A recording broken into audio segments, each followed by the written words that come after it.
brought you by Silver Pumps and Motors. Top quality और consistent performance के लिए सिर्फ सिल्वर पंप्स नाम याद रखना। ఎస్ఎల్బీసీ టన్నెల్లో 16వ రోజు కూడా రెస్క్యూ ఆపరేషన్ కొనసాగుతోంది. టన్నెల్ ఎండ్ పాయింట్ లో 2 స్పాట్స్ గుర్తించి అక్కడ తవ్వకాలు జరుపుతున్నారు. టన్నెల్లో మినీ జేసీబీలతో శిథిలాలను తొలగిస్తున్నారు. దీంతో టన్నెల్లో ఒక మృతదేహాన్ని గుర్తించాయి రెస్క్యూ బృందాలు. తవ్వకాల్లో మనిషి చేతిని ఐడెంటిఫై చేశారు. టన్నెల్ బోరింగ్ మిషన్ లో డెడ్ బాడీ ఇరుక్కున్నట్టుగా నిర్ధారణకు వచ్చారు. అయితే రెస్క్యూ ఆపరేషన్ కి టీబీఎం మిషన్ విడిభాగాలు అడ్డుగా మారాయి. వాటిని పూర్తిగా తొలగిస్తేనే లోపలికి వెళ్లే అవకాశం ఉండడంతో ఇవాళ రాత్రికి మృతదేహాన్ని బయటకు తీసే అవకాశాలు కనిపిస్తున్నాయి. పూర్తి డీటెయిల్స్ మా ప్రతినిధి శివకుమార్ అందిస్తారు. శివకుమార్, ఎస్ఎల్బీసీ టన్నెల్లో ప్రమాద ఘటన జరిగిన తర్వాత 16 రోజులు గడుస్తున్నా ఇంకా రెస్క్యూ ఆపరేషన్ అయితే కొనసాగుతుంది. ఎట్టకేలకు నిన్న సాయంత్రం నుంచి ఈ రెస్క్యూ ఆపరేషన్ కొలిక్కి వచ్చినట్టుగా అయితే తెలుస్తుంది.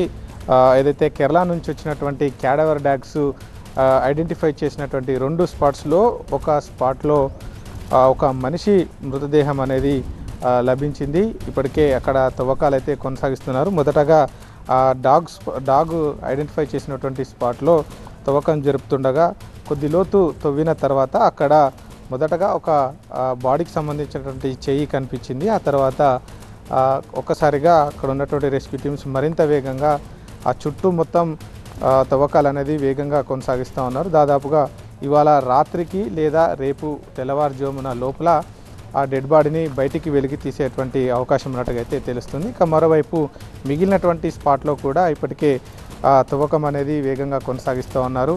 ఎందుకంటే మొదటి స్పాట్లో కొంత మనకు ఫలితం ఇచ్చిన నేపథ్యంలో 2వ స్పాట్ పైన కూడా ప్రధానంగా దృష్టి పెట్టి అక్కడ కూడా శరవేగంగా ఈ తవ్వకాలు అనేది కొనసాగిస్తున్నటువంటి సిచ్యువేషన్ అయితే చూస్తూ ఉన్నాం. ఇక మొదటి స్పాట్లో తవ్వకాలు కొంత ఆటంకం ఎదురవుతోంది. ఎందుకంటే అక్కడ టీబీఎం మిషన్కి సంబంధించినటువంటి శకలాలు పెద్ద ఎత్తున పేరుకుపోవడం, ఒకదాని మీద ఒకటి పడి ఉండడంతో ఈ కటింగ్ చేసి అంటే గ్యాస్ ద్వారా కటింగ్ చేసి దాన్ని తొలగించాల్సినటువంటి పరిస్థితి ఉంది. అయితే ఒక్కొక్కటి తొలగిస్తున్న కొద్దీ ఆ శకలాలు అనేటివి ఎదురవుతున్నటువంటి సిచ్యువేషన్ ఉంది. వాటిని కట్ చేసుకుంటూ మెల్లిమెల్లిగా డెడ్ బాడీని బయటికి తీసేటువంటి ప్రయత్నం అయితే జరుగుతుంది. ఇక మిగిలినటువంటి వారికి గల్లంతున్నటువంటి ఆచూకీ గురించి అయితే ఇప్పటివరకు ఎలాంటి స్పష్టత లేదు.